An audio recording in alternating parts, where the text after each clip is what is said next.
Conversaciones sin anestesia y sin maquillaje por William Joaquín y Sandra Giraldo. Un espacio para bajar la razón al corazón.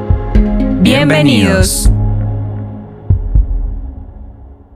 Bueno, es un gusto saludarles y seguimos en estas conversaciones sin anestesia y sin maquillaje.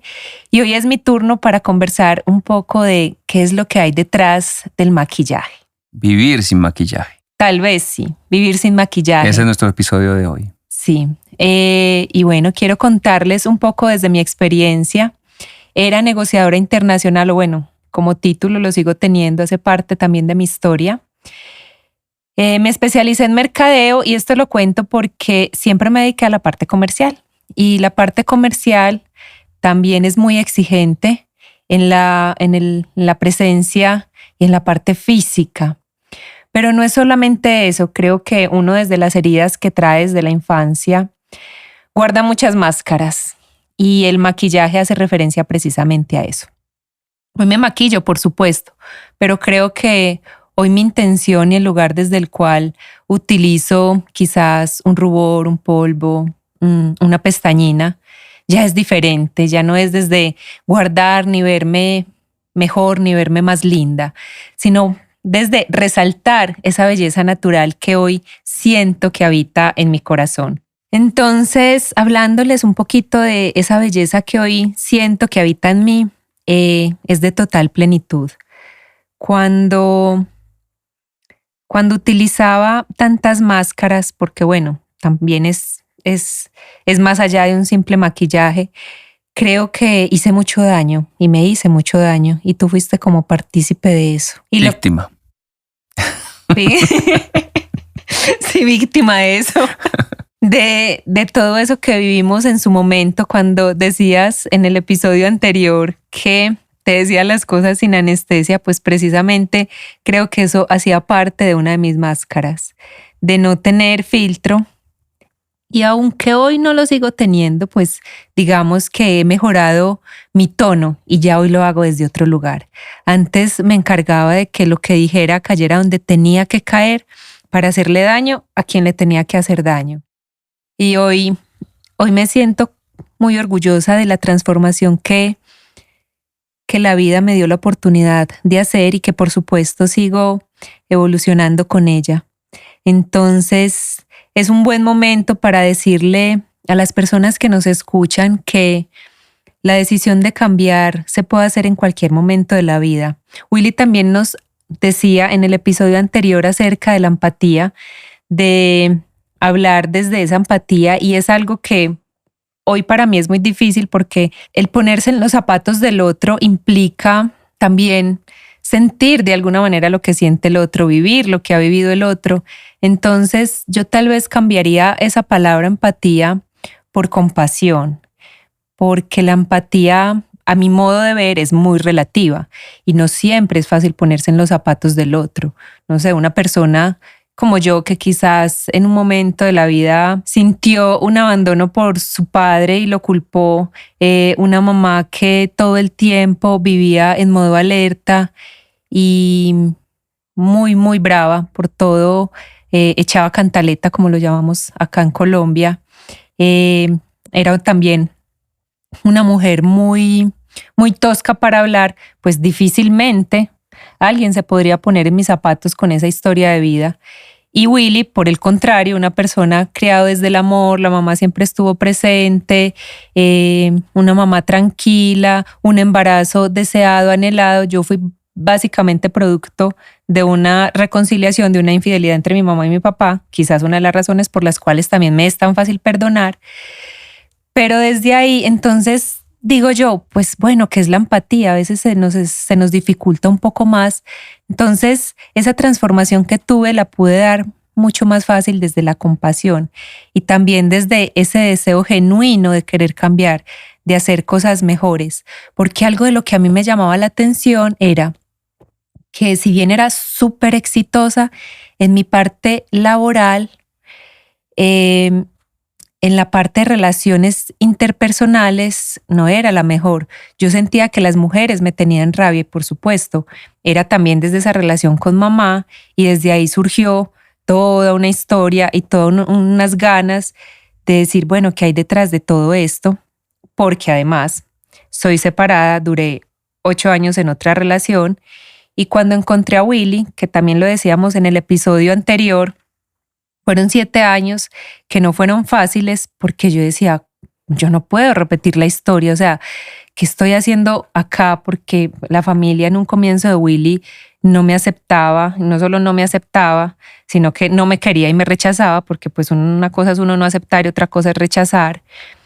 Y yo más máscaras me ponía y más máscaras me ponía, hasta que un día, no sé, hoy le agradezco a Willy que siguió persistiendo en esta relación de matrimonio, porque a pesar de que yo le decía, yo no necesito un hombre para vivir, perfectamente yo podría, no sé, conseguir otra persona y seguir adelante, porque dentro de mi historia de vida, dentro de mi capacidad o mi recurso interno, nunca ha sido necesario tener una persona o una pareja para salir adelante o para sentirse realizado.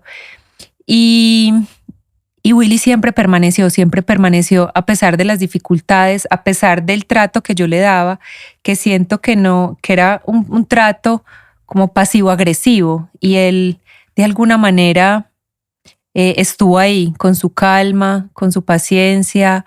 No sé si en su momento era amor, porque en este camino, en este llamado que sentí en algún momento, a pesar de que trabajaba desde mucho antes, incluso de que todas estas cosas pasaran, hubo un clic en algún momento donde como que dije, esto tiene que cambiar, yo no puedo seguir así, no me siento bien con lo que soy ni con lo que hago. Y esos retiros espirituales en los que estuve, esa búsqueda constante, me hicieron llegar a la raíz y transformar mi vida y ser lo que soy hoy y seguir siendo muy consciente de las cosas, incluso de mi relación, de cómo cambiar mi comunicación, de cómo ser feliz, porque desde que yo sea feliz puedo hacer feliz a los demás, puedo impactar positivamente a las personas, entender que quien sufre hace sufrir, entonces quizás también por eso yo generaba tanto sufrimiento en el mundo, tanto dolor, o me llevé tantas personas por delante. Entonces, bueno, desde ahí fue todo este proceso de transformación y cambio. No sé qué tienes para aportar. No, más que aportar, porque este es tu episodio. Estamos hablando de vivir sin maquillaje. Cuando ejercías en esa parte comercial, ¿qué tan importante era ese atuendo, ese maquillaje, la pinta perfecta, esa parte externa, tener ese cuerpo de una manera que fuera como coherente con esa parte comercial para vender? ¿Qué tan importante era eso en ese momento? Pues creo que era uno de los principales puntos que se fijaba cuando uno llegaba a visitar a un cliente. En qué carro llegas. Bueno, y creo que la mayoría de personas, no sé ahora, pero antes, cuando yo estaba en ese mundo, nos relacionábamos desde ese lugar. ¿Qué carro tienes? ¿Dónde vives? ¿Eres casada o no eres casada? Y tú con ese cuerpo haces ejercicio todos los días y pues la ropa cambia constantemente. Entonces, pues yo me dedicaba al sector textil en su momento y de la moda. Y era moda, sí, de la moda. Entonces llegar no acorde a eso no era fácil, sin embargo me costaba, siempre sentía que era como ahí sí lo digo que lucha, esa palabra no me gusta, pero siempre puedo decir que fue como una lucha, tanto así que una vez que llegué súper organizada, cepillada, bueno, porque ahora ya soy crespa. Ahorita hablamos de eso. Ajá. Uno de los gerentes de una gran compañía me decía, que si ves cómo te ves de linda así, toda femenina, de vestido, maquillada, organizada, pues es que así provoca recibirte más fácil. Entonces yo decía como, wow, pues la importancia de la imagen. De la imagen. Del maquillaje. Del maquillaje. De lo que las personas simplemente pueden ver. Pero resulta que tú un día no te levantaste y dijiste, a partir de hoy no me voy a maquillar. Eso no sucedió así.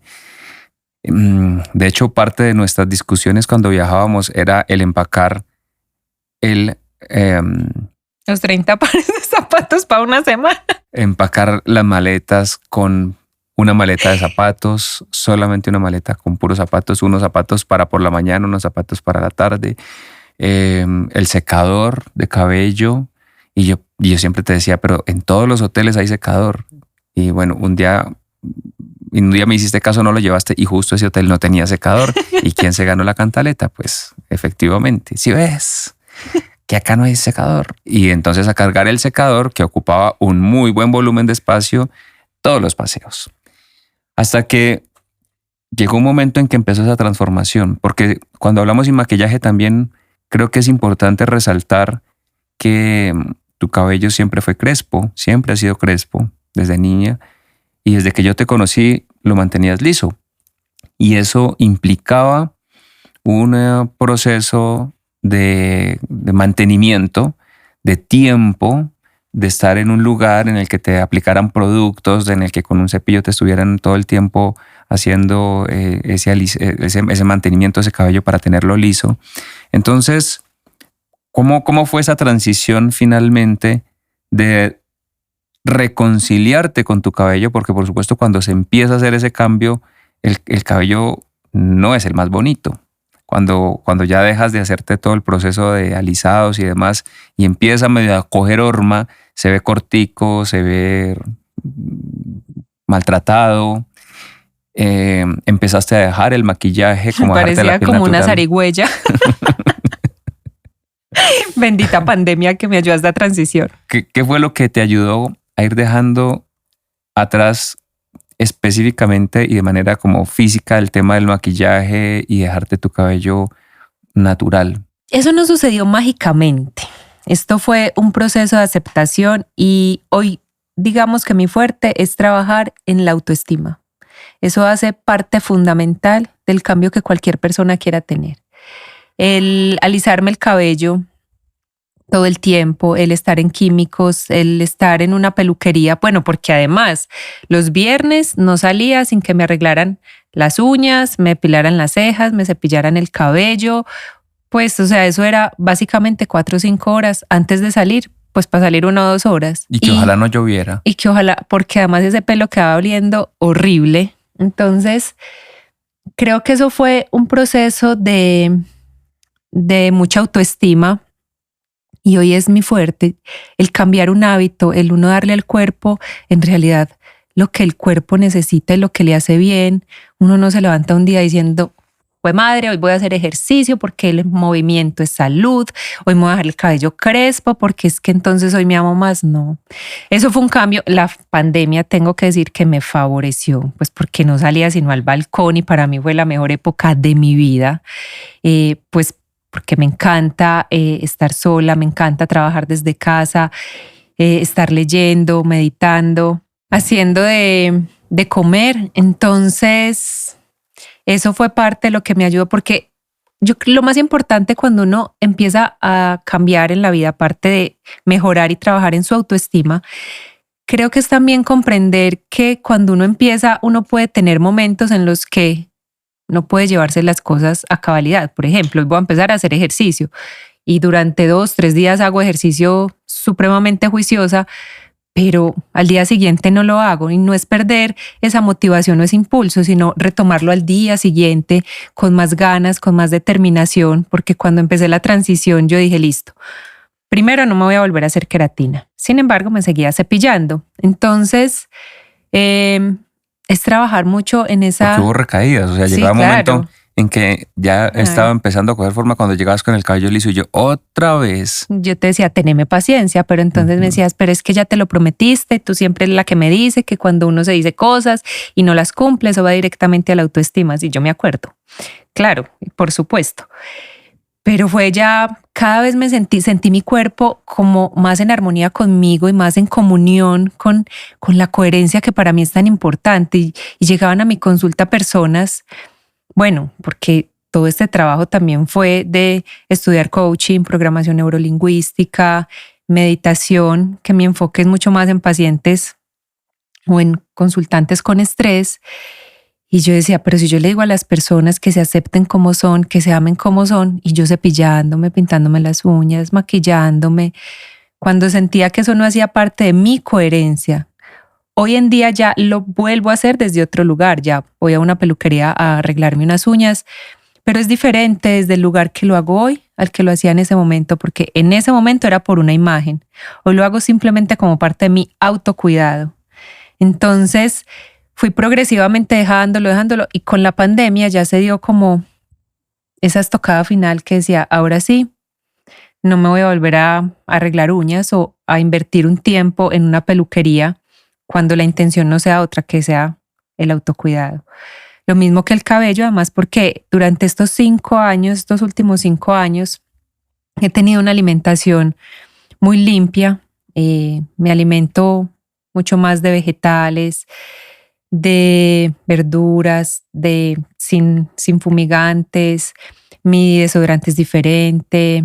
Los huevitos que consumo son de las gallinas que nosotros mismos tenemos. Entonces, cualquier cosa ya que le haga a mi cuerpo, pues ya lo siente desde otro lugar. Y así fue progresivamente como dando ese salto en el cual hoy me siento absolutamente plena. Eso es desde esa perspectiva física, ¿no? El maquillaje como esa imagen que puedo reflejar. Y es que las mujeres, que son esencialmente las que más se maquillan, realmente es que cambia mucho. Hay personas que uno las ve con y sin maquillaje y parecen dos personas completamente diferentes. Eso trasladándolo también al campo de la persona, del ser humano que está detrás de esa máscara, que está detrás de ese maquillaje. En el caso tuyo, ¿cómo fue como dejar esa máscara, esa transición? Ya nos venías contando que habías venido haciendo o habías empezado un proceso de sanación, pero como que ¿qué te motivó? Porque a veces como que no encontramos ese punto de decir, bueno, pero yo ¿qué tengo que sanar? Ahí era donde estaba yo parado, mi ejemplo. Pero si yo no tengo nada que sanar. Y hoy, por supuesto, entiendo que absolutamente todas las personas traemos heridas desde la infancia, absolutamente todos. Es decir, todos tenemos cosas por sanar, pero no todos hacemos ese despertar y sentimos esa necesidad de sanar aquellas cosas que traemos desde la infancia o incluso desde antes, que ahora entiendo mucho, pues un poquito mejor ese aspecto de traer esas heridas cargadas incluso de nuestros antepasados. En tu caso, ¿cuál fue para dejar esa máscara, esa Sandra que yo conocí, que fue cambiando, fue transformándose? ¿Cuál fue como ese punto de partida, esa motivación, ese algo que te sonó, que te resonó de decir, voy a empezar a sanar esto, a soltar esto? ¿Fue después de que escuchaste a alguien? ¿Fue después de que fuiste a una terapia? ¿En qué momento pasó eso? Pues fue una sumatoria de cosas. Yo creo que cuando hicimos el Camino de Santiago de Compostela, que yo te dije a ti, montemos algo juntos o ayudémosle a las parejas a ser felices, y tú me dijiste, pues ¿cómo se te ocurre que yo pueda dejar la medicina para dedicarme a eso? Y creo que yo ahí empecé a hacer un clic porque cuando nos fuimos para allá, de alguna manera yo estaba en una mini depresión. Pues yo no sé si existe depresión grado 1, 2 y 3, pero digamos que no estaba tan profunda. Y desde ahí yo dije, yo tengo todo para ser feliz. Pues hay cientos de personas o millones de personas en hospitales que quisieran respirar por sí solas y yo no lo estoy haciendo. Y el empezar, porque cuando empezamos, que lo vamos a hablar en otro episodio, pero cuando empecé yo ahí en ese consultorio siendo tu asistente y la asistente de una psiquiatra, de una psicóloga, y empecé como a escuchar esas historias que en su momento para mí fueron tan devastadoras porque creé más un distrés empático frente a esas historias de vida. Empecé a transformarme y con los estudios, por supuesto, que hice y ese deseo de poder sanar a mi mamá, de llevármela bien con ella, de amarla, de besarla, de decirle, mamá, te amo, gracias, porque en la infancia mi mamá me decía que yo para qué había nacido. Pues claro, yo pasé 13 trabajos y en todos me ganaba súper bien, era súper exitosa, pero yo no me hallaba en ninguno. Y creo que eso ha sido parte fundamental de lo que marcó mi historia. Y hoy me siento tranquila con mi mamá. Tenemos una relación muy bonita, muy armoniosa. Mi mamá me tiene en cuenta para todo y bueno, espero poderla disfrutar muchos años más. Y viceversa, yo la llamo y le cuento como cada logro y cada alegría mía. Y es aprender como uno ponerse también en esa historia de vida de la otra persona, al conocerla, yo tampoco me había tomado el trabajo de conocer la historia de mi mamá. Entonces, y es mucho más fácil uno ser consciente en etapas tempranas de la vida a ser consciente ya en una edad, no sé, de 60, 70 años, donde haga sus transformaciones, y cuando uno cambia, todo cambia. Entonces, fue una sumatoria de cosas. Ahí justamente quisiera como profundizar un poquito. Has hablado de que la relación de tu mamá cambió y no fue porque ella cambiara. La que cambiaste fuiste tú. O sea, no, en todo ese camino nunca procuraste un cambio en ella. Ni lo buscaste, ni esperabas que en lo que tú hicieras ella fuera parte de ese cambio. Simplemente el cambio lo hiciste tú. Igual pasó en la relación de pareja, en la relación con mi familia. En ningún momento exigimos a las personas que hicieran un cambio, en ningún momento exigiste que te apreciaran, que te valoraran. Simplemente empezaste tú a cambiar y todo a tu alrededor empezó a cambiar, se empezó a transformar. Dejar atrás ese maquillaje, esa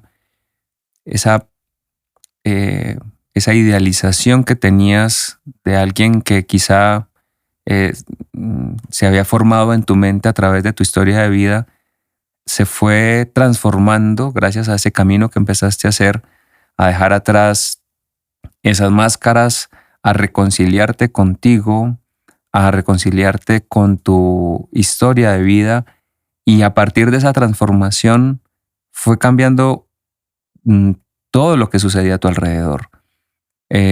Todo el universo fue conspirando para que justamente fueras tomando decisiones. Por ejemplo, lo del Camino de Santiago, yo te dije, pedí una licencia para que nos vamos a hacer esa peregrinación y te la negaron y yo pues renuncié. Entonces, de alguna manera como que te motivó eso también a tomar esa decisión. Listo, renuncio. Y ese fue el último trabajo, de hecho, que hiciste en el tema comercial, en el tema en el que venías trabajando, que era la moda, que era la parte textil. Desde que renunciaste ahí, nunca más volviste a ese terreno. Entonces, me gustaría como que profundizaras un poquito más en eso que acabas de decir. Yo cambié y todo se empezó a cambiar. Yo me transformé y el mundo alrededor mío se transformó. Mira, a veces, bueno, primero es que tenemos como un deseo de querer controlar todo. Entonces, de que este sea de esta manera, esta sea de esta manera, las relaciones son así y pues no hay nada más incierto que la vida misma. Cuando eso es como querer, como uno estar vibrando en FM o estar sintonizando FM y que otra persona esté en AM. Entonces, cuando tú estás en FM, tú simplemente tienes, o cuando estás en otro estado vibratorio, en otro estado de conciencia, simplemente debes sentirte tranquilo o tranquila y coherente con aquello que haces, dices, piensas y sientes. Y desde ese lugar, la energía misma de uno ayuda a impactar a las demás personas. Porque hay tal estado de conciencia y de plenitud que lo que pase a tu alrededor ya no te perturba o cada vez te perturba menos. Ahora, si uno está como, no, es que yo ya cambié esto, entonces estoy esperando que esta persona también lo haga, eso va a ser muy difícil. O queriendo decir, bueno, entonces yo ya cambié esto, yo ya hice esto, voy a esperar a que mi esposo haga esto, pero yo no creo que él sea capaz de hacer esto porque es que, como no sé, como es de olvidadizo, como es de esto y de lo otro. Entonces, creo que uno también desde esa energía que uno está haciendo y desde esas ganas de cambio, es decirle a la otra persona intencionalmente, mantener esa intención del corazón. Y cuando hablo de decirle, no simplemente es verbal, sino desde eso que tú estás haciendo, impactar al otro con esa intención sanadora. Yo empecé a mi mamá a tratarla de una manera más compasiva. Empecé a mirarla con otra cara. Y no te puedo decir que al principio yo no decía, ay, pero si yo ya llamé a esta a saludarla, ¿por qué es que me tira el teléfono? Por supuesto que al principio fue así. Pero creo que cuando uno persiste y persiste, eso simplemente va cambiando porque mi intención estaba clara. Aunque en algún momento de esta línea de transformación y de cambio de relacionarme con ella y con el mundo en general, uno sí espera porque uno sí espera algo, o por lo menos yo esperaba algo, uno va soltando a medida que va evolucionando y a medida que uno persiste y se mantiene con esa intención clara y con ese propósito firme. Y ahí vibra desde la gratitud, no desde el esperar. Desde la expectativa. Desde la expectativa, sí, porque a veces no es que las personas son muy desagradecidas. La gratitud parte de mi deseo de dar y no de mi deseo de recibir. Entonces empiezas a vibrar en gratitud contigo misma, no con lo que estabas esperando que las otras personas hicieran por ti o entregaran de alguna manera como respondiendo a ese cambio o a eso que tú estabas haciendo. Vibras en gratitud, pero con tu vida misma, con tu propósito, con tu intención. Y ahí empieza esa transformación. Maravilloso. Yo creo que esto es un reconocimiento, ¿no? Porque si bien hemos conversado de estos temas en varias ocasiones, yo me deleito aquí escuchándote nuevamente, recordando esas anécdotas, y eso es muy bonito. Como era de brava. Sati en mindfulness, Sati es la palabra que se traduce como mindfulness al inglés y de ahí como atención plena al español. Sati no solamente traduce eso, atención plena o atención diferente, sino también se traduce como recordar. Y recordar para mí en esto, en atención plena, que estoy aquí contigo, como que aviva más esa llama de eso bonito que hemos venido construyendo, decir, ha valido la pena. Entonces, bueno, quiero nuevamente recordarte lo mucho que te amo. Yo a ti, gracias por elegirme cada día, por este hogar que hemos formado, por persistir en todos estos años, porque en las bajadas me has ayudado a ver la luz y cuando estamos en la cima me has ayudado a apreciar el sol y la grandeza de la naturaleza. Muy bien. Terminamos este nuevo episodio de Vivir sin maquillaje, en estas conversaciones sin anestesia y sin maquillaje, y por supuesto les invitamos a que nos permitan seguir ocupando un momento de su tiempo y que en lo posible de ese momento de su tiempo que lo estén viviendo en atención plena, en escucha plena, algo pueda servir de inspiración para su vida, para su propósito y les ayude en todo este camino que queremos nosotros construir de bienestar. Gracias, un abrazo amable y consciente de nuestra parte y nos escuchamos en el próximo episodio.